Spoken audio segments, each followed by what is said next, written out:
أشهد أن لا إله إلا الله।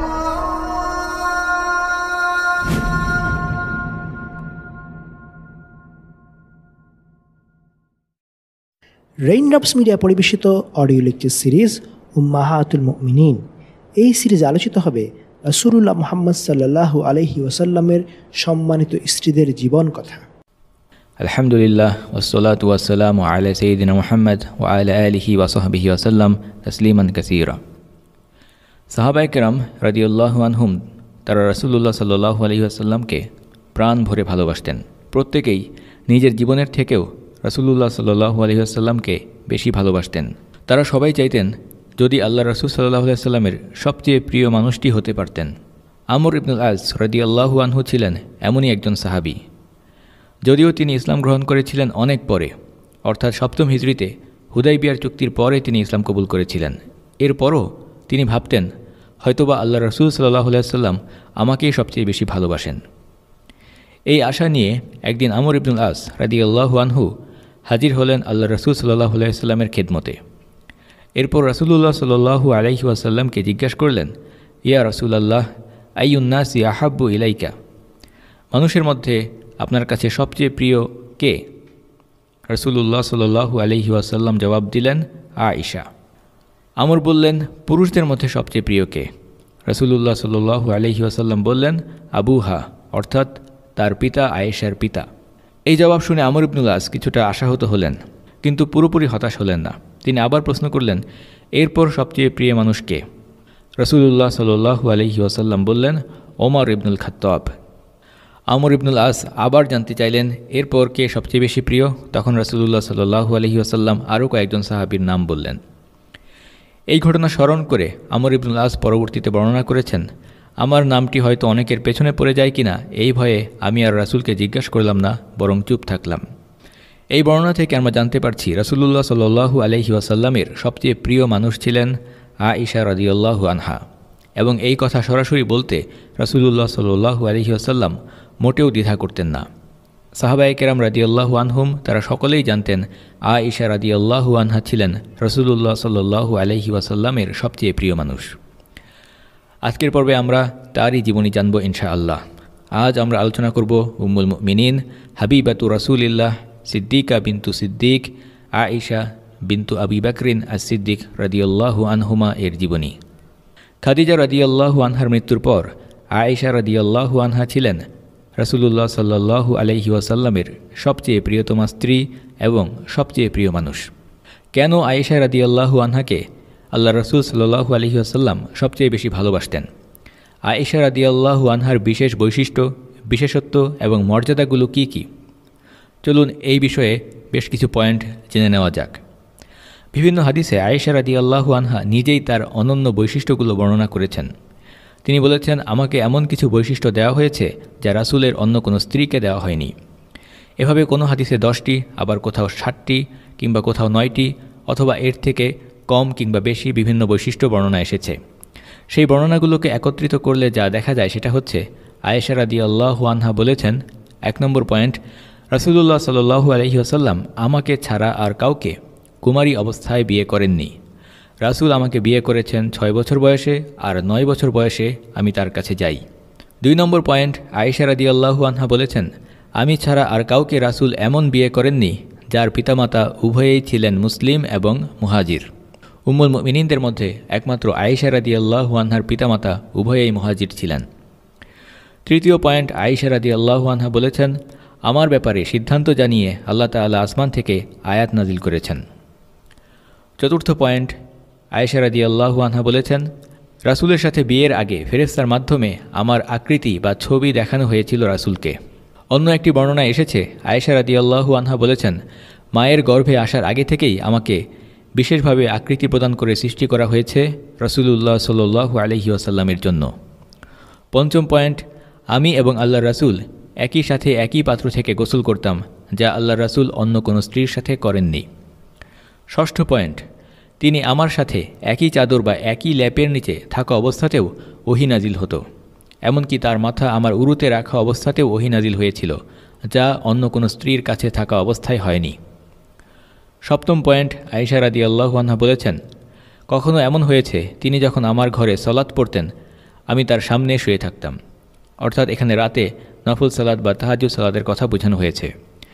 মূল বিষয় হচ্ছে আয়েশা রাদিয়াল্লাহু আনহার কক্ষটি এতটাই ছোট ছিল যে একদিকে আড়াআড়িভাবে আয়েশা রাদিয়াল্লাহু আনহা শুয়ে থাকতেন আর বাকি অংশে রাসূলুল্লাহ সাল্লাল্লাহু আলাইহি ওয়াসাল্লাম সালাত আদায় করতেন। আল্লাহ রাসূল সাল্লাল্লাহু আলাইহি ওয়াসাল্লাম যখন সিজদা করতে যেতেন তখন হাত দিয়ে আয়েশা রাদিয়াল্লাহু আনহার গায়ে টোকা দিতেন বা স্পর্শ করতেন, তখন আয়েশা রাদিয়াল্লাহু আনহা সরে যেতেন এবং রাসূল সিজদা করতেন। সুতরাং এভাবে এই বৈশিষ্ট্য এটাও ছিল আয়েশা রাদিয়াল্লাহু আনহার অন্যতম আরেকটি একক বৈশিষ্ট্য। অষ্টম পয়েন্ট, আয়েশা রাদিয়াল্লাহু আনহা বলেছেন, আল্লাহ তাআলা তার রাসূলকে মৃত্যু দান করেছেন আমার বুকে বা আমার কোলের উপরে মাথা রাখা অবস্থায়। রাসূলুল্লাহ সাল্লাল্লাহু আলাইহি সাল্লামের দুনিয়ার জীবনের অন্তিম মুহূর্তে আমার মুখের লালা রাসূলের মুখের লালার সাথে মিশেছিল। এই বিষয়ে আমরা জানি আল্লাহ রাসূল সাল্লাল্লাহু আলাইহি সাল্লামের জীবনের অন্তিম মুহূর্তে যখন সেই কক্ষে আয়েশা রাদিয়াল্লাহু আনহার ভাই আব্দুর রহমান প্রবেশ করলেন তখন আব্দুর রহমানের হাতে একটি মিসওয়াক ধরা ছিল। আল্লাহ রাসূল সাল্লাল্লাহু আলাইহি সাল্লাম সেই সময় এতটাই অসুস্থ ছিলেন যে তিনি মুখে কিছু বলতে পারছিলেন না, বরং বারবার সেই মিসওয়াকের দিকে তাকাচ্ছিলেন। এবং আয়েশা রাদিয়াল্লাহু আনহা আল্লাহ রাসূল সাল্লাল্লাহু আলাইহি সাল্লামকে এতটাই ভালোভাবে বুঝতেন, রাসূলের সেই দৃষ্টির অর্থ তিনি বুঝে ফেললেন।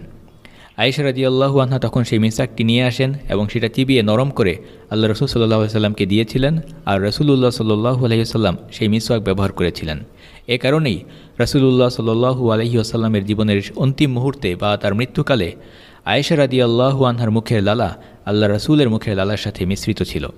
এটিও আয়েশা রাদিয়াল্লাহু আনহার একটি অনন্য বা ইউনিক বৈশিষ্ট্য। নবম পয়েন্ট, আয়েশা রাদিয়াল্লাহু আনহা বলেছেন, তিনি এমন এক দিনে মৃত্যুবরণ করেছেন যেদিন এমনিতেও আমার ঘরেই থাকার পালা ছিল। দশম পয়েন্ট, আমার ঘরেই আল্লাহর রাসূলকে দাফন করা হয়েছে। 11 নম্বর বৈশিষ্ট্য, আয়েশা রাদিয়াল্লাহু আনহা বলেছেন, আমি জিবরিলকে দেখেছি, রাসূলের অন্য কোনো স্ত্রী জিবরিলকে দেখতে পারেননি। অর্থাৎ জিবরিল আলাইহিস সালাম একবার মানুষের আকৃতিতে এসেছিলেন এবং আয়েশা রাদিয়াল্লাহু আনহা সেখানে ওই মানুষের আকৃতিতে জিবরিলকে দেখেছিলেন। রাসূলুল্লাহ সাল্লাল্লাহু আলাইহি ওয়াসাল্লাম ছাড়া অন্য কেউই জিবরিলকে তার সরাসরি আকৃতিতে দেখেননি।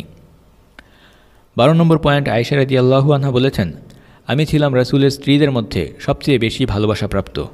আমি ছিলাম সমস্ত মানুষের মধ্যে আল্লাহ রাসূলের কাছে সবচেয়ে প্রিয়, আর আমার পিতাও ছিলেন সাহাবীদের মধ্যে রাসূলের কাছে সবচেয়ে বেশি ভালোবাসাপ্রাপ্ত। আমি তার খলিফা এবং বন্ধুর মেয়ে।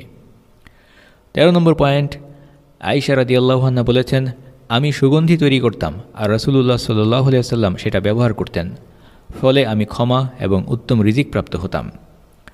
14 নম্বর পয়েন্ট, আয়েশা রাদিয়াল্লাহু আনহা বলেছেন, আমাকে ক্ষমা এবং জান্নাতে উত্তম রিজিক দেওয়ার অঙ্গীকার করা হয়েছে।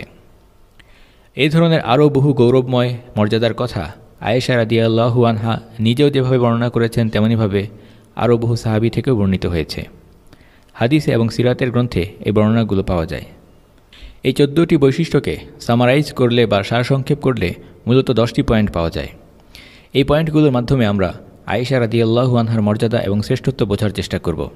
সরাসরি ঘটনাভিত্তিক জীবনী বর্ণনাতে প্রবেশ করার আগে এই বৈশিষ্ট্যগুলো আলোচনা করে নেওয়ার উদ্দেশ্য হচ্ছে যেন আমরা আমাদের মা উম্মুল মুমিনিন আয়েশা রাদিয়াল্লাহু আনহার মর্যাদার বিষয়টি আমাদের অন্তরে ভালোভাবে গেঁথে নিতে পারি।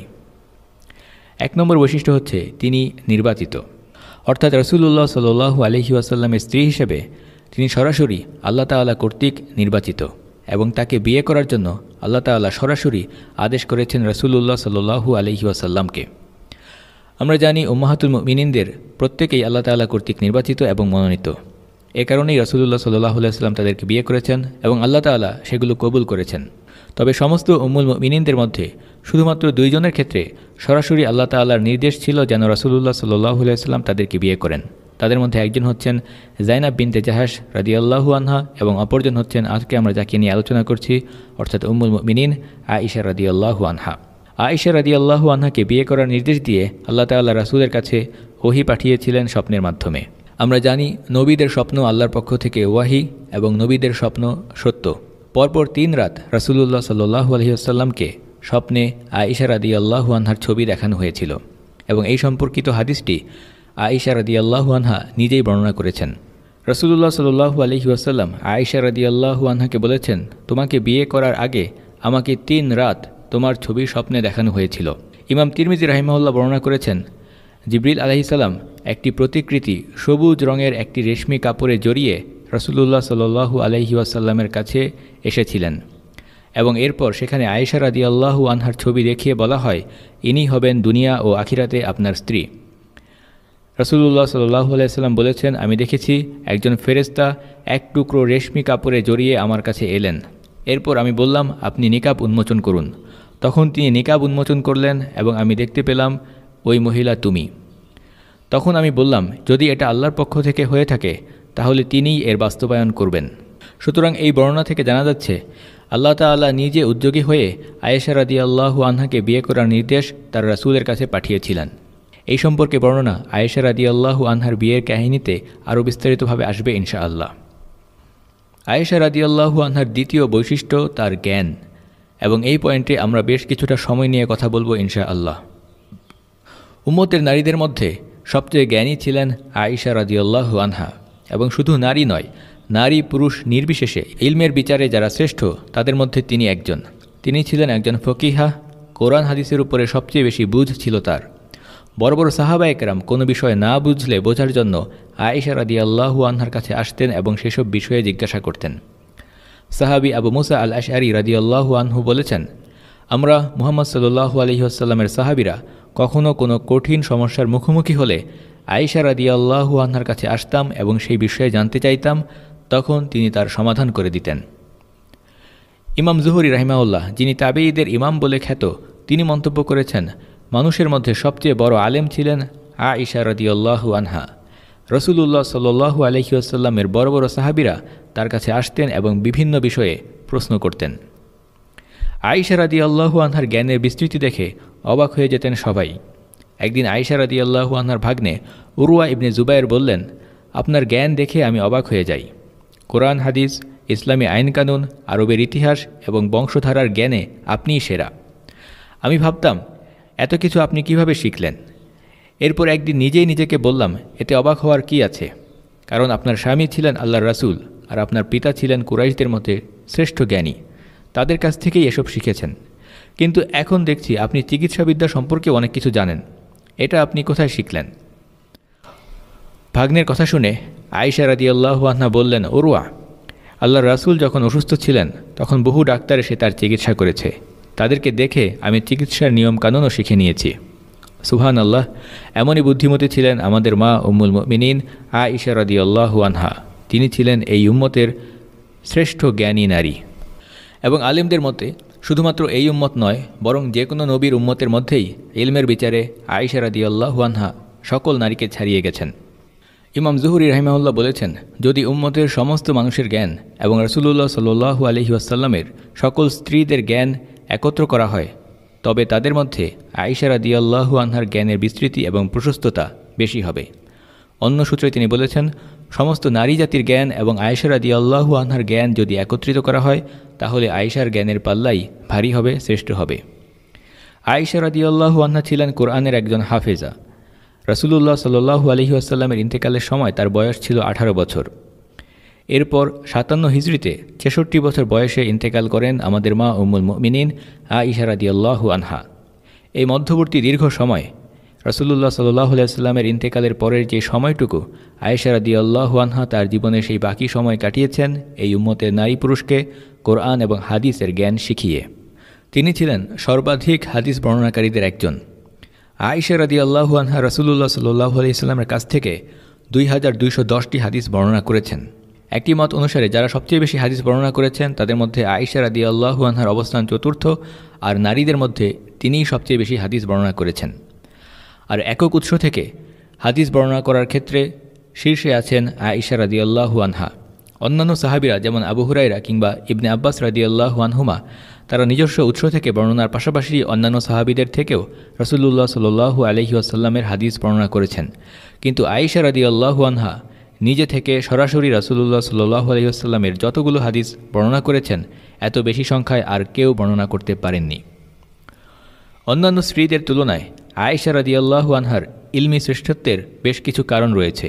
এর মধ্যে একটি হচ্ছে তার ছিল প্রখর স্মৃতিশক্তি, এবং শুধুমাত্র স্মৃতিশক্তি নয় বরং সেটাকে ব্যবহার করার ক্ষমতা। দ্রুত প্রাসঙ্গিক তথ্য মনে করার ক্ষমতা এবং সেই তথ্য কাজে লাগানোর ক্ষমতা বা বোধশক্তি, এটা আল্লাহ তাআলা তাকে দিয়েছিলেন অসাধারণ বিশ্লেষণী ক্ষমতা। একদিকে তার ছিল দারুণ বুদ্ধিমত্তা, কৌতূহলী মনোভাব বা জানার ইচ্ছা, এবং কোনো কিছু না বুঝলে তিনি রাসূলুল্লাহ সাল্লাল্লাহু আলাইহি সাল্লামকে প্রশ্ন করতে দ্বিধা করতেন না। সেই প্রশ্নগুলো ছিল অসাধারণ বুদ্ধিদীপ্ত প্রশ্ন। অন্যরা যেসব বিষয়ে প্রশ্ন করতে সাহস পেত না, আয়েশা রাদিয়াল্লাহু আনহা সেগুলো অবলীলায় করতে পারতেন, রাসূলের স্ত্রী হওয়ার কারণে, রাসূলের সবচেয়ে প্রিয় মানুষ হওয়ার কারণে। মহিলা সাহাবীরা অনেক বিষয়ে, অর্থাৎ মহিলাদের পবিত্রতা সম্পর্কিত বিভিন্ন বিষয়ে রাসূলকে প্রশ্ন করতে লজ্জা পেতেন, কিন্তু আয়েশা রাদিয়াল্লাহু আনহা সেগুলো প্রশ্ন করতে পারতেন, কারণ তিনি ছিলেন তার স্ত্রী। এবং আয়েশা রাদিয়াল্লাহু আনহার স্বভাবসুলভ, প্রাণোচ্ছল, হাসিখুশি মেজাজের কারণে রাসূলুল্লাহ সাল্লাল্লাহু আলাইহি সাল্লাম সেসব প্রশ্নে মোটেও মন খারাপ করতেন না। আয়েশা রাদিয়াল্লাহু আনহার ইলমি শ্রেষ্ঠত্বের আরেকটি কারণ হচ্ছে অপেক্ষাকৃত কম বয়সে রাসূলের স্ত্রী হওয়ার সৌভাগ্য লাভ করা।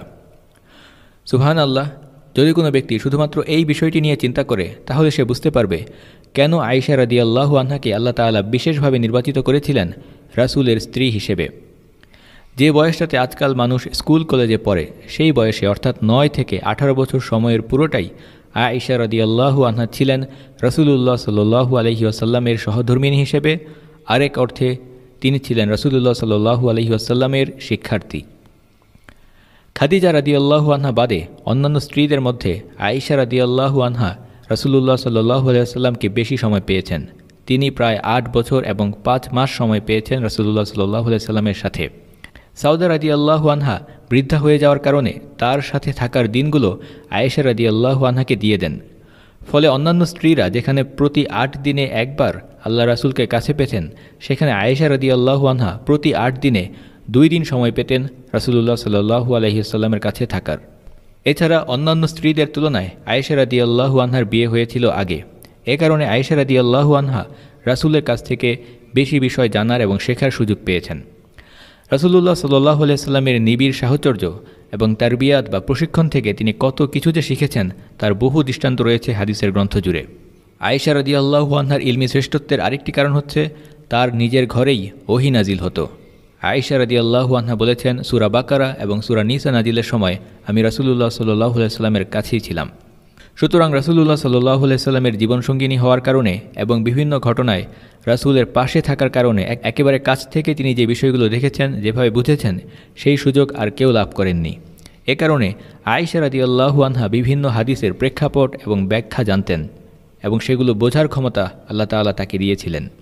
এর পাশাপাশি আয়েশা রাদিয়াল্লাহু আনহা ছিলেন একজন বাগ্মী বক্তা। তিনি কথা বলতেন ধীরে ধীরে এবং স্পষ্টভাবে, যেন সকলেই তা বুঝতে পারে। রাসূলুল্লাহ সাল্লাল্লাহু আলাইহি ওয়াসাল্লামও এভাবেই কথা বলতেন। মুসা ইবনে তালহা বলেছেন, মা রাআইতু আফসাহু মিন আয়েশা, আমি আয়েশার থেকে অধিক বিশুদ্ধভাষী আর কাউকে দেখিনি। একজন ভালো বক্তার জন্য প্রয়োজন সুন্দর বাচনভঙ্গি এবং বিশুদ্ধ ভাষা প্রয়োগ, সুস্পষ্ট কণ্ঠস্বর, প্রয়োজন সঠিক শব্দচয়ন এবং তেজস্বী উচ্চারণ। আয়েশা রাদিয়াল্লাহু আনহার কথা, খুতবা এবং বক্তৃতার মধ্যে এই সবগুলো গুণই বিদ্যমান ছিল। ইমাম তাবারি এই বিষয়টি খুবই চমৎকারভাবে সাহিত্যিক ভাষায় বর্ণনা করেছেন এভাবে। তিনি বলেছেন, ফাতাকাল্লামাত আয়েশাতু ওয়া কানাত জাহওয়ারিয়াতান ইয়ালু সাউতুহা কাসীরাতান কাআন্নাহু সাউতু ইমরাআতিন জালিলাতিন। আয়েশা রাদিয়াল্লাহু আনহার বক্তৃতার বৈশিষ্ট্য বর্ণনা করে ইমাম তাবারি বলেছেন, অতঃপর আয়েশা বক্তৃতা শুরু করলেন। তার সুউচ্চ কণ্ঠস্বর সমবেত জনসমুদ্রের তরঙ্গ বিক্ষুব্ধ শব্দ ঢেউকে ছাপিয়ে উঠল। সত্যিই এটা ছিল এক ওজস্বিনী নারীর তেজোদ্দীপ্ত ভাষণ। সুতরাং এই কথাগুলোর সার কথা হচ্ছে, একজন সার্থক আলেমের মধ্যে যা যা বৈশিষ্ট্য থাকা প্রয়োজন, আল্লাহ তাআলা আয়েশা রাদিয়াল্লাহু আনহাকে তার সবই দিয়েছেন। উম্মতের প্রতি আয়েশা রাদিয়াল্লাহু আনহা যে বিরাট ইলমি অবদান রেখে গেছেন, এটা ছিল রাসূলের সাথে তার বিয়ের অন্যতম হিকমত। আরেকটি ভিন্ন আঙ্গিক থেকে চিন্তা করলেও আমাদের মা উম্মুল মুমিনিন আয়েশা রাদিয়াল্লাহু আনহার ইলমি অবদান এবং শ্রেষ্ঠত্ব ধরা পড়ে। একটি সভ্যতা বা সিভিলাইজেশন হিসেবে ইসলাম বিস্তৃত হয়েছে সাহাবীদের যুগে। রাসূলুল্লাহ সাল্লাল্লাহু আলাইহি ওয়াসাল্লামের সময়ে ইসলামের ভিত্তিপ্রস্তর স্থাপিত হয়েছে। আরবের বিভিন্ন এলাকা জয় হয়েছে, কিন্তু আরবের বাইরে রোম এবং পারস্য সাম্রাজ্য বিজয় এবং দুনিয়ার চতুর্দিকে ইসলামের বিস্তৃতি ঘটেছে খলিফাদের শাসনামলে। সেটা ছিল ইসলামের রাজনৈতিক বিজয় এবং সামরিক বিজয়। আর বুদ্ধিবৃত্তিকভাবে বা জ্ঞানগতভাবেও ইসলামের বিজয় হয়েছে অন্যান্য সকল বাতিল ধর্ম এবং মতবাদের উপরে। এক্ষেত্রে যাদের অবদান সবচেয়ে বেশি, যদি এর সংক্ষিপ্ত তালিকা প্রস্তুত করা হয় তাহলে দেখা যাবে মূলত 4 থেকে 5 জন সাহাবীর মাধ্যমে ইলমের জগতে বুদ্ধিবৃত্তিকভাবে জ্ঞানগতভাবে ইসলামের বিস্তৃতি ঘটেছে। আয়েশা রাদিয়াল্লাহু আনহা ছিলেন তাদের একজন। এক্ষেত্রে যদি আমরা পৃথিবীর অন্যান্য সভ্যতা এবং ইতিহাসের দিকে তুলনা করি তাহলে দেখতে পাই কোনো একটি সভ্যতার বিকাশে একজন নারী এককভাবে এত বুদ্ধিভিত্তিক অবদান রেখেছেন এমনটা আর কোথাও খুঁজে পাওয়া যায় না। গ্রিক সভ্যতার কথাই ধরুন, তাদের চিন্তাবিদ এবং দার্শনিকদের মধ্যে প্লেটো, অ্যারিস্টটল, সক্রেটিস সহ যারা ছিল তারা সবাই ছিল পুরুষ। খ্রিস্টান ধর্মযাজকদের মধ্যে শুরুর দিকে যাদের রচনা বেশি বিস্তৃত হয়েছে, বেশি ছড়িয়েছে, তারা সবাই ছিল পুরুষ। এখনও পর্যন্ত অন্যান্য ধর্মগুলোতে ধর্মীয় জ্ঞানে উৎকর্ষ লাভের ক্ষেত্রে নারীদের অবস্থান খুবই সীমিত। আধুনিক ইতিহাসের দিকে যদি আমরা তাকাই, ফরাসি বিপ্লবের ক্ষেত্রে ভূমিকা রেখেছে রুশো, ভলতেয়ার, এরা সবাই ছিল পুরুষ। আমেরিকায় যখন ইউরোপীয়রা আগমন করল এবং এরপর যাদেরকে বর্তমান আমেরিকার ফাউন্ডিং ফাদার হিসেবে বিবেচনা করা হয় তারাও সবাই ছিল পুরুষ। সুতরাং একই চিত্র পৃথিবীর অন্যান্য সকল সভ্যতার ক্ষেত্রে প্রযোজ্য, কেবলমাত্র ব্যতিক্রম ইসলাম। আদর্শিক, বুদ্ধিবৃত্তিক এবং জ্ঞানগত বিচারে ইসলাম যখন প্রতিষ্ঠিত হয়েছে তখন যারা শীর্ষস্থানীয় অবদান রেখেছেন জ্ঞানের প্রসার, শিক্ষা এবং বিস্তারের ক্ষেত্রে, সেখানে আয়েশা রাদিয়াল্লাহু আনহার নামটি উজ্জ্বল হয়ে আছে। এক্ষেত্রে তিনি কেন্দ্রীয় ভূমিকা পালন করেছেন, যা একটি ঐতিহাসিক সত্য। মক্কার দাওয়াতি জীবনে রাসূলুল্লাহ সাল্লাল্লাহু আলাইহি ওয়াসাল্লামের পাশে একজন নারীর অবদান ছিল সবচেয়ে বেশি। তিনি হচ্ছেন আমাদের মা উম্মুল মুমিনিন খাদিজা বিনতু খুয়াইলিদ রাদিয়াল্লাহু আনহা। আর মদিনার জীবনে এবং রাসূলের মৃত্যুর পর ইসলামের শিক্ষা সংরক্ষণ এবং উম্মতকে শিক্ষা দেওয়ার ক্ষেত্রে যিনি সবচেয়ে এগিয়ে আছেন তিনিও একজন নারী, এবং তিনি হচ্ছেন হাবিবাতু রাসূলিল্লাহ আয়েশা সিদ্দিকা রাদিয়াল্লাহু আনহা। চতুর্থ পয়েন্ট, আল্লাহ রাসূলের পক্ষ থেকে ভূয়সী প্রশংসা লাভ করেছেন আয়েশা রাদিয়াল্লাহু আনহা। রাসূলুল্লাহ সাল্লাল্লাহু আলাইহি ওয়াসাল্লাম বলেছেন, ফাদলু আয়েশাতা আলা নিসাই কাফাদলি সারিদু আলা সাইরি তোয়াম। সমস্ত খাদ্য সামগ্রীর মধ্যে সারিদ যেমন শ্রেষ্ঠ, নারী জাতির মধ্যে আয়েশার মর্যাদাও তেমনই।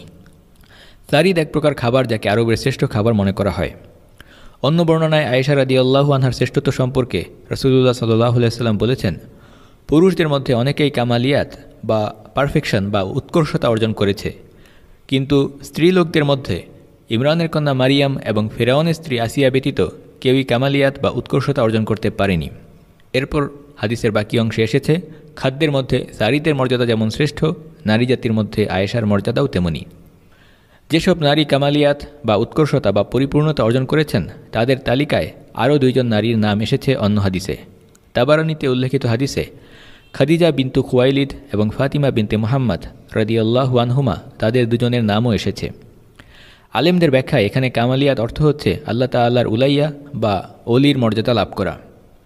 সুতরাং মানব ইতিহাসে শ্রেষ্ঠ 5 জন নারীর মধ্যে আয়েশা রাদিয়াল্লাহু আনহা একজন, এবং তাদের প্রত্যেকের মধ্যে কমন বৈশিষ্ট্য কী এই সম্পর্কে ইবনে কাসির রাহিমাহুল্লাহ বলেছেন, এই নারীদের প্রত্যেকেই এই কামালিয়াত বা পারফেকশন অর্জন করেছেন একজন নবীর পাশে থাকার কারণে, তাদের প্রতি সহযোগীর ভূমিকায় থাকার কারণে। আসিয়া এবং মারিয়াম, তারা দুজন লালন পালন করেছেন মূসা এবং ঈসা আলাইহিস সালামকে, তারা দুজন মায়ের ভূমিকা পালন করেছেন। অন্যদিকে খাদিজা এবং আয়েশা রাদিয়াল্লাহু আনহুমা, তারা স্ত্রী হিসেবে রাসূলের মিশন বাস্তবায়নে সহযোগিতা করেছেন। এই কামালিয়াতের আরেকটি ব্যাখ্যা হচ্ছে এই নারীরা ছিলেন সিদ্দিকা এবং ওয়ালিয়া। সিদ্দিক মানে যিনি সত্যবাদী, যিনি নিজে সত্য ধারণ করেন, সত্যের সাক্ষ্য দেন এবং সত্য কথা বলেন। কামালিয়াত শব্দের মাধ্যমে তাদের শ্রেষ্ঠত্ব এবং সর্বোচ্চ পর্যায়ের তাকওয়া, সদ্গুণ এবং ফাদায়েল বোঝানো হয়েছে। সহিহ মুসলিমের এই হাদিসের ব্যাখ্যায় ইমাম নাওয়াবী রাহিমাহুল্লাহ বলেছেন, এখানে কামালিয়াত মানে হচ্ছে তাকওয়া এবং দিনদারিতা বা ধার্মিকতা। রাসূলুল্লাহ সাল্লাল্লাহু আলাইহি ওয়াসাল্লাম আয়েশা রাদিয়াল্লাহু আনহার শ্রেষ্ঠত্ব বোঝাতে সারিদের দৃষ্টান্ত দিয়েছেন। এই প্রসঙ্গে মন্তব্য করে ইমাম ইবনুল কাইয়িম রাহিমাহুল্লাহ বলেছেন, সারিদ হচ্ছে রুটি এবং গোশতের মিশ্রণে প্রস্তুত করা এক রকমের খাবার, অর্থাৎ এই খাবারে আমিষ এবং শর্করা দুটোই আছে। তিনি বলেন, তরকারির মধ্যে সর্বোত্তম হচ্ছে গোশত, আর পেট ভরানোর জন্য উত্তম খাবার হচ্ছে রুটি। যখন এই উভয়ের মিশ্রণ ঘটে তখন এর থেকে উত্তম খাবার আর কিছুই হয় না। এ কারণে আরবরা এই খাবারকে সবচেয়ে উত্তম বিবেচনা করত। এই খাবারে একদিকে রয়েছে পুষ্টিগুণ, আরেক দিকে রয়েছে ক্ষুধা মেটানোর ক্ষমতা। অর্থাৎ রাসূলুল্লাহ সাল্লাল্লাহু আলাইহি ওয়াসাল্লাম এই খাবারের দৃষ্টান্ত দিয়ে বুঝিয়েছেন আমাদের মা উম্মুল মুমিনিন আয়েশা রাদিয়াল্লাহু আনহা একটি কমপ্লিট প্যাকেজ, তার মধ্যে সব সদ্গুণই আছে। একদিকে যেভাবে শরীয়তের জ্ঞান আছে, তেমনইভাবে রয়েছে আমল এবং তাকওয়া। এ কারণেই আলেমরা আয়েশা রাদিয়াল্লাহু আনহা সম্পর্কে বলেছেন, তিনি ছিলেন একাধারে একজন আবিদা, আলিমা, ফকিহা, শাইখা, কনিতা, মুমিনা, সলিহা, মুহসিনা এবং মুরব্বিয়া। একজন আদর্শ মুসলিম নারীর যেমন হওয়া উচিত, আয়েশা রাদিয়াল্লাহু আনহা ছিলেন তার পূর্ণাঙ্গ দৃষ্টান্ত। আয়েশা রাদিয়াল্লাহু আনহা ছিলেন বহুমুখী প্রতিভার অধিকারী একজন বুদ্ধিমতী মহিলা। তার মর্যাদা সত্যিই অল্প কথায় বলে বোঝানো খুবই কঠিন। আয়েশা রাদিয়াল্লাহু আনহার সাথে পৃথিবীর শ্রেষ্ঠ নারীদের মধ্যে আরেকজন যার নাম এসেছে, তিনি হচ্ছেন ফাতিমা বিনতে মুহাম্মদ রাদিয়াল্লাহু আনহা। এখন এই বিষয়ে তুলনা করতে গিয়ে অনেকেই তর্কে জড়িয়ে পড়েন যে এই নারীদের মধ্যে কে শ্রেষ্ঠ। সাধারণ উত্তর হচ্ছে, হাদিসে তাদের সকলেরই শ্রেষ্ঠত্বের কথা বর্ণনা করা হয়েছে। একজনের সাথে আরেকজনের তুলনা করা, এই প্রসঙ্গে ইমাম ইবনুল কাইয়িম রাহিমাহুল্লাহ লিখেছেন, যখন একাধিক বিষয়ের মধ্যে বা একাধিক ব্যক্তির মধ্যে তুলনা করা হয়, তখন প্রত্যেকের ব্যাপারে পৃথকভাবে বিস্তারিত আলোচনা না করে কোনো একজনকে অন্যজনের তুলনায় শ্রেষ্ঠ বলে দেওয়া সঠিক অ্যাপ্রোচ বা সঠিক পদ্ধতি নয়। এরপর তিনি বলেন, শ্রেষ্ঠত্ব বলতে যদি আমরা আখিরাতে আল্লাহ তাআলার কাছ থেকে পুরস্কার লাভ করাকে মানদণ্ড বিবেচনা করি, তাহলে এটা শুধুমাত্র কুরআন হাদিসের সুনির্দিষ্ট দলিল বা নসের মাধ্যমেই জানা যায়, অন্য কোনো উপায়ে জানার সুযোগ নেই। কারণ এই ব্যাপারে একমাত্র আল্লাহ তাআলাই জানেন।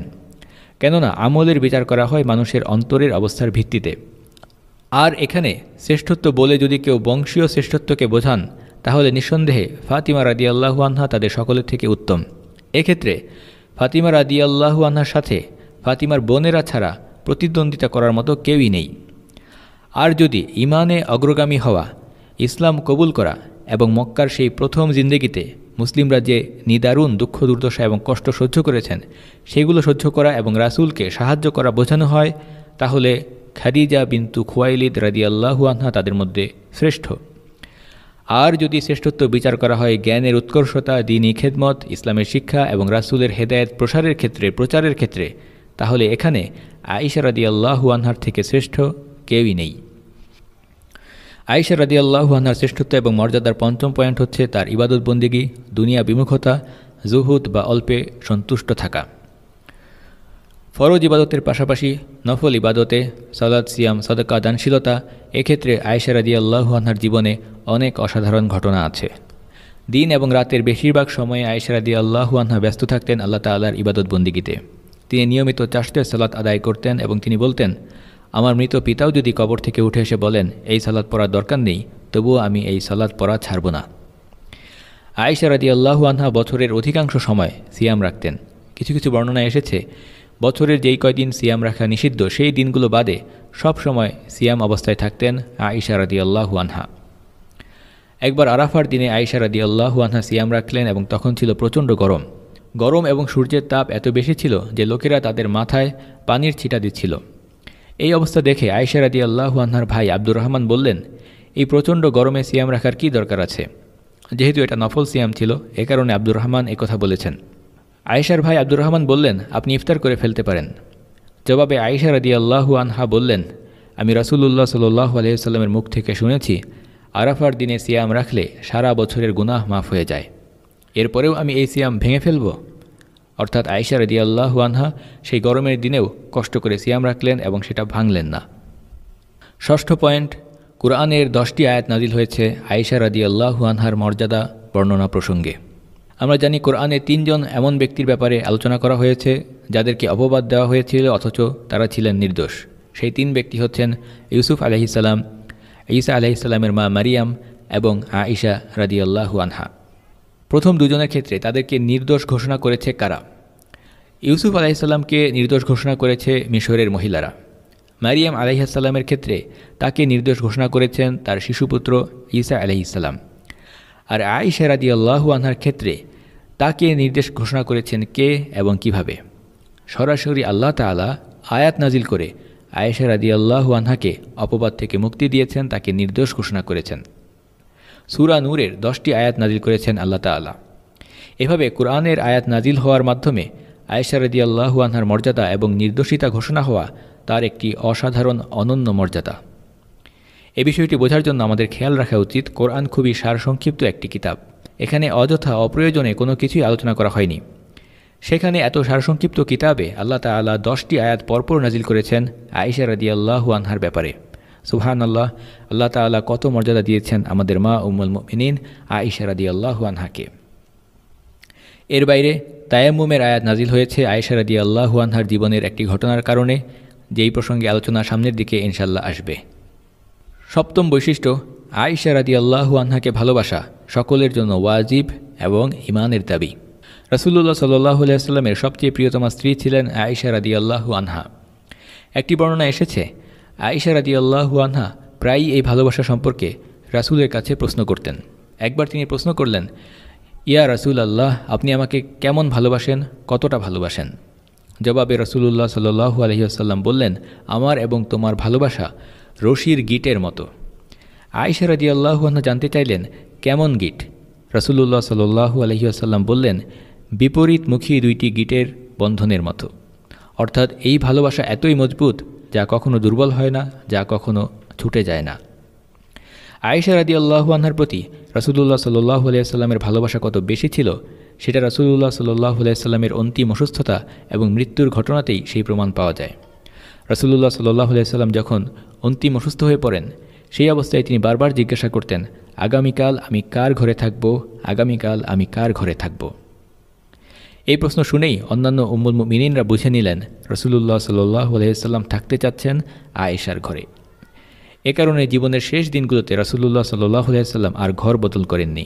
অসুস্থতার কারণে মৃত্যুর আগ পর্যন্ত তিনি আয়েশা রাদিয়াল্লাহু আনহার ঘরেই ছিলেন। আর যেদিন তিনি মৃত্যুবরণ করেছেন সেদিন এমনিতেও আয়েশা রাদিয়াল্লাহু আনহার ঘরেই থাকার কথা ছিল। রাসূলুল্লাহ সাল্লাল্লাহু আলাইহি ওয়াসাল্লাম আয়েশা রাদিয়াল্লাহু আনহাকে কতটা ভালোবাসতেন এই বিষয়টি বোঝার জন্য এখন আমরা একটি ঘটনা বর্ণনা করছি। এই ঘটনাটি ঘটেছিল ৮ম হিজরিতে। তখন রাসূলুল্লাহ সাল্লাল্লাহু আলাইহি ওয়াসাল্লামের ৭ বা ৮ জন স্ত্রী ছিলেন। উম্মুল মুমিনিনরা সবাই জানতেন রাসূলুল্লাহ সাল্লাল্লাহু আলাইহি ওয়াসাল্লাম আয়েশা রাদিয়াল্লাহু আনহাকে সবচেয়ে বেশি ভালোবাসেন। আয়েশা রাদিয়াল্লাহু আনহার প্রতি রাসূলুল্লাহ সাল্লাল্লাহু আলাইহি ওয়াসাল্লামের এই ভালোবাসার কথা সাহাবীরাও জানতেন।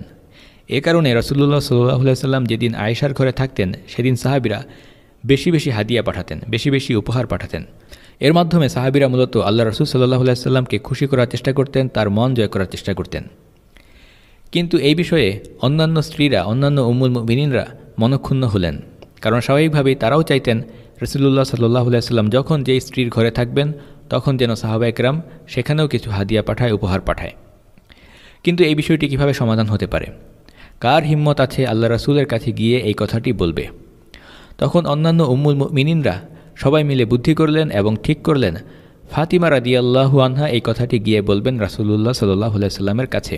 কারণ তারা জানতেন ফাতিমা রাদিয়াল্লাহু আনহা ছিলেন রাসূলুল্লাহ সাল্লাল্লাহু আলাইহি ওয়াসাল্লামের অতি আদরের মেয়ে, তার কলিজার টুকরা। অবশেষে উম্মুল মুমিনিনদের সেই আবদার নিয়ে ফাতিমা রাদিয়াল্লাহু আনহা এলেন রাসূলের ঘরে। সেদিন আয়েশা রাদিয়াল্লাহু আনহার ঘরেই ছিলেন রাসূলুল্লাহ সাল্লাল্লাহু আলাইহি ওয়াসাল্লাম। এবং এরপর যা ঘটেছে সেই বিষয়টি আয়েশা রাদিয়াল্লাহু আনহা নিজেই বর্ণনা করেছেন। তিনি বলছেন, একবার রাসূলের স্ত্রীরা ফাতিমাকে রাসূলের কাছে পাঠালেন। এরপর ফাতিমা ঘরে প্রবেশের অনুমতি চাইলেন এবং তখন আয়েশা রাদিয়াল্লাহু আনহা বলছেন, আমি আল্লাহ রাসূলের সাথে একই চাদরের নিচে শুয়েছিলাম। রাসূলুল্লাহ ফাতিমাকে ঘরে প্রবেশের অনুমতি দিলেন। এরপর ফাতিমা বললেন, ইয়া রাসূলুল্লাহ, আপনার স্ত্রীরা আমাকে আপনার কাছে পাঠিয়েছেন এবং তারা আবু বকরের মেয়ের ব্যাপারে ইনসাফ সম্পর্কে জিজ্ঞাসা করছেন এবং এই কথা বলছেন। এভাবে ফাতিমা রাদিয়াল্লাহু আনহা অন্যান্য উম্মুল মুমিনিনদের সেই সমস্ত কথা এবং আবদার এগুলো পেশ করতে লাগলেন। ফাতিমা রাদিয়াল্লাহু আনহা বললেন, তারা যখন এই সমস্ত কথা বলেছেন তখন আমি চুপ থেকেছি। এভাবে ফাতিমা রাদিয়াল্লাহু আনহার বক্তব্য শেষ হলো। আয়েশা রাদিয়াল্লাহু আনহা বলেন, ফাতিমার কথার জবাবে রাসূলুল্লাহ সাল্লাল্লাহু আলাইহি ওয়াসাল্লাম বললেন, হে আমার মেয়ে, আলাস্তি তুহিব্বিনা মা উহিব্বু, আমি যাকে ভালোবাসি তুমি কি তাকে ভালোবাসো না? ফাতিমা বললেন, হ্যাঁ ভালোবাসি।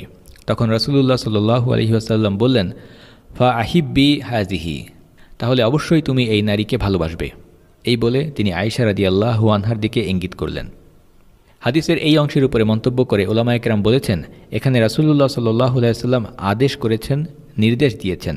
এ কারণে আয়েশা রাদিয়াল্লাহু আনহাকে ভালোবাসা উম্মতের জন্য ওয়াজিব।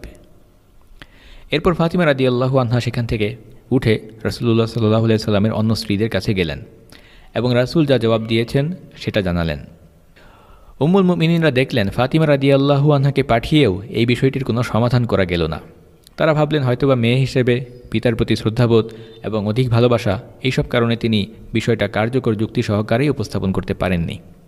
তাই উম্মুল মুমিনিনরা বললেন, ফাতিমা, তুমি তো এই বিষয়টির সমাধান করতে পারলে না, তুমি আবার রাসূলের কাছে যাও এবং গিয়ে বলো অন্যান্য স্ত্রীগণ আবু বকরের মেয়ের ব্যাপারে ইনসাফের বিষয়ে আপনার কাছে জানতে চেয়েছে। ফাতিমা রাদিয়াল্লাহু আনহা বললেন, আমি আর এই কথাগুলো বলতে পারবো না। উম্মুল মুমিনিনরা আশা হারালেন না। দ্বিতীয় দফায় তারা ঠিক করলেন এবার পাঠাবেন জাইনাব বিনতে জাহাশ রাদিয়াল্লাহু আনহাকে, কারণ তারা দেখলেন রাসূলের কাছে মর্যাদা এবং ভালোবাসার ক্ষেত্রে আয়েশা রাদিয়াল্লাহু আনহার নিকটতম প্রতিদ্বন্দ্বী হচ্ছেন জাইনাব বিনতে জাহাশ রাদিয়াল্লাহু আনহা। আয়েশা রাদিয়াল্লাহু আনহা বলেন, এরপর রাসূলের অন্যান্য স্ত্রীরা জাইনাবকে পাঠালেন। তিনি ঘরে প্রবেশের অনুমতি চাইলেন। আয়েশা রাদিয়াল্লাহু আনহা বলেন, সেই অবস্থায় আমি রাসূলের সাথে একই চাদরের নিচে শুয়েছিলাম। রাসূলুল্লাহ সাল্লাল্লাহু আলাইহি সাল্লাম জাইনাবকে ঘরে প্রবেশের অনুমতি দিলেন এবং জাইনব আবার এসেছেন এবং কি বলবেন সেটা অনুমান করতে পেরে আয়েশা রাদিয়াল্লাহু আনহা চাদরের নিচে লুকিয়ে পড়লেন। এমন সময় জাইনাব ঘরে ঢুকলেন এবং অন্যান্য উম্মুল মুমিনিনদের সেই আবেদন, সেই আবদার বর্ণনা করতে লাগলেন। তিনি বললেন, ইয়া রাসূলুল্লাহ, আপনার স্ত্রীরা আমাকে পাঠিয়েছেন যেন আপনার কাছে আবু বকরের মেয়ের ব্যাপারে ইনসাফ সম্পর্কে আমি জিজ্ঞেস করতে পারি। এভাবে জাইনাব রাদিয়াল্লাহু আনহা সেই বিষয়গুলো একের পর এক বলতে লাগলেন, পেশ করতে লাগলেন। আয়েশা রাদিয়াল্লাহু আনহা চুপ করে চাদরের নিচে শুয়ে সব কিছু শুনছিলেন, কিন্তু তিনি কোনো জবাব দিচ্ছিলেন না। ভেতরে ভেতরে তিনি ঠিকই ফুঁসে উঠছিলেন। আয়েশা রাদিয়াল্লাহু আনহা মনে মনে আশা করছিলেন যেন রাসূলুল্লাহ সাল্লাল্লাহু আলাইহি ওয়াসাল্লাম তার পক্ষে কোনো কিছু জবাব দেন বা কিছু একটা বলে দেন, যেভাবে একটু আগে ফাতিমাকে তিনি জবাব দিয়েছেন। কিন্তু রাসূলুল্লাহ সাল্লাল্লাহু আলাইহি ওয়াসাল্লাম ফাতিমাকে জবাব দিলেও জাইনাবের ব্যাপারে কিছুই বললেন না, চুপচাপ শুনতে লাগলেন। এভাবে বেশ কিছু সময় কেটে গেল। এক পর্যায়ে আয়েশা রাদিয়াল্লাহু আনহা রাসূলুল্লাহ সাল্লাল্লাহু আলাইহি ওয়াসাল্লামের কাছে কথা বলার অনুমতি চাইলেন। আল্লাহ রাসূল তাকে অনুমতি দিলেন। এবার অনুমতি পেয়ে আয়েশা রাদিয়াল্লাহু আনহা তার মনে যত ক্ষোভ ছিল সব একবারে প্রকাশ করলেন। আয়েশা রাদিয়াল্লাহু আনহা এমনভাবে জবাব দিলেন, জাইনাব বিনতে জাহাশ রাদিয়াল্লাহু আনহা আর কোনো কথাই খুঁজে পেলেন না, তিনি একেবারে চুপ হয়ে গেলেন।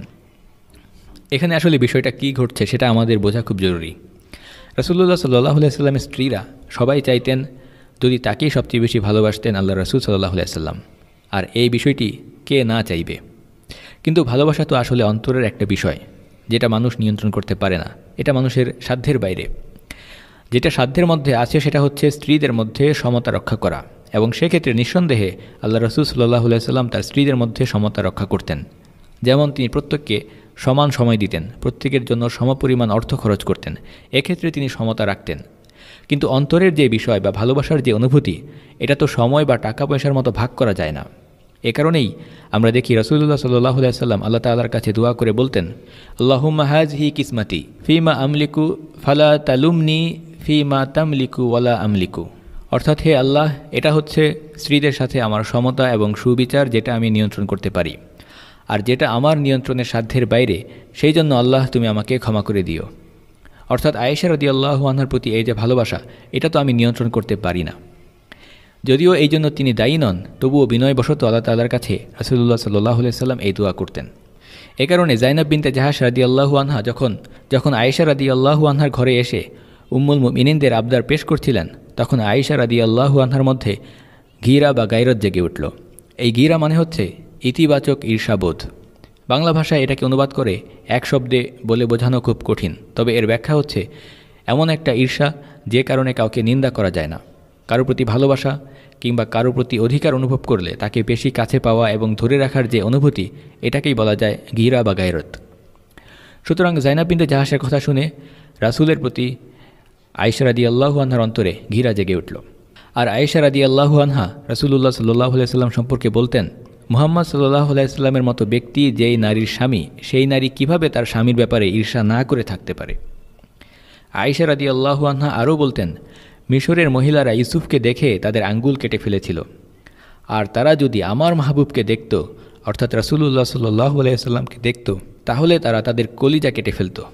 সুবহানাল্লাহ, রাসূলের প্রতি এমনই ভালোবাসা ছিল আমাদের মা উম্মুল মুমিনিন আয়েশা রাদিয়াল্লাহু আনহার অন্তরে। তাই জাইনাব বিনতু জাহাশের কথা শুনে আয়েশা রাদিয়াল্লাহু আনহা যখন কড়া জবাব দিলেন, জাইনাব বিনতে জাহাশ বলার মতো কিছুই খুঁজে পেলেন না, একেবারে চুপ করে গেলেন। রাসূলুল্লাহ সাল্লাল্লাহু আলাইহি ওয়াসাল্লাম চুপ থেকে সব কিছু দেখলেন এবং শুনলেন, তিনি কিছুই বললেন না। শেষে শুধু এতটুকু বললেন, দেখো সে হচ্ছে আবু বকরের মেয়ে। অর্থাৎ সাহাবীদের মধ্যে আবু বকর রাদিয়াল্লাহু আনহু যেরকম স্পষ্টভাষী এবং বাগ্মী ব্যক্তি ছিলেন, তার মেয়ে হিসেবে আয়েশা রাদিয়াল্লাহু আনহাও ঠিক তেমনই বাগ্মী এবং স্পষ্টভাষী।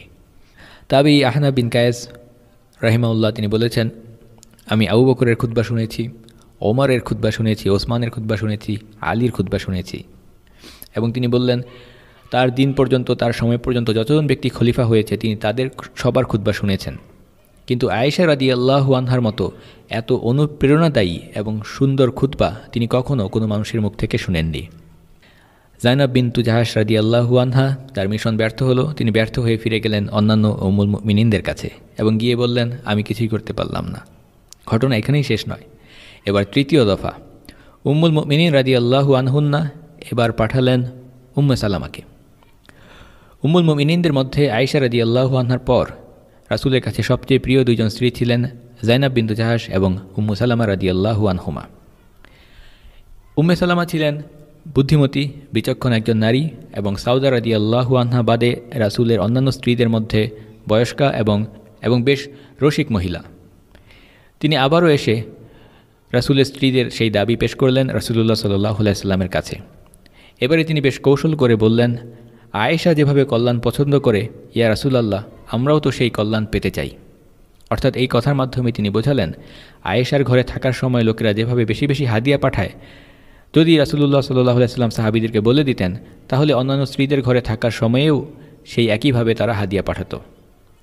কিন্তু রাসূলুল্লাহ সাল্লাল্লাহু আলাইহি সাল্লাম উম্মে সালামার এই কথার জবাবে কিছুই বললেন না। তিনি অন্যদিকে মুখ ফিরিয়ে নিলেন। উম্মে সালামা আবারও একই কথা বললেন। এবার রাসূলুল্লাহ সাল্লাল্লাহু আলাইহি সাল্লাম উম্মে সালামার দিকে মুখ ফেরালেন এবং তিনি বললেন, আয়েশার ব্যাপারে তোমরা আমাকে বিরক্ত করো না, কারণ আয়েশা ছাড়া অন্য কোনো স্ত্রীর সাথে একই চাদরের নিচে থাকা অবস্থায় আমার উপরে ওহী নাজিল হয়নি। এই উক্তির মাধ্যমে বোঝা যাচ্ছে রাসূলুল্লাহ সাল্লাল্লাহু আলাইহি সাল্লাম এখানে আয়েশা রাদিয়াল্লাহু আনহার একটি অনন্য মর্যাদার কথা উল্লেখ করেছেন। এ থেকে বোঝা যাচ্ছে রাসূলুল্লাহ সাল্লাল্লাহু আলাইহি ওয়াসাল্লাম আয়েশা রাদিয়াল্লাহু আনহাকে বেশি ভালোবাসতেন। এর কারণ আল্লাহ তাআলার কাছে অন্য স্ত্রীদের তুলনায় আয়েশা রাদিয়াল্লাহু আনহার মর্যাদা ছিল বেশি। আর আল্লাহ তাআলা যাকে বেশি ভালোবাসবেন, রাসূলুল্লাহ সাল্লাল্লাহু আলাইহি ওয়াসাল্লামও তো তাকেই বেশি ভালোবাসবেন। এবং এই ঘটনা থেকে আমরা আরও বুঝতে পারছি আয়েশা রাদিয়াল্লাহু আনহার সাহচর্যের মাঝে আল্লাহ তাআলার পক্ষ থেকে বিশেষ ফজিলত ছিল। সুতরাং এই দীর্ঘ ঘটনা থেকে আমরা যা বুঝতে পারছি, ইমাম যাহাবী রাহিমাহুল্লাহ সেটাকে প্রকাশ করেছেন এভাবে। তিনি বলেছেন, এই ঘটনা থেকে বোঝা গেল আল্লাহর নির্দেশেই আয়েশা রাদিয়াল্লাহু আনহাকে এত ভালোবাসতেন রাসূলুল্লাহ সাল্লাল্লাহু আলাইহি ওয়াসাল্লাম।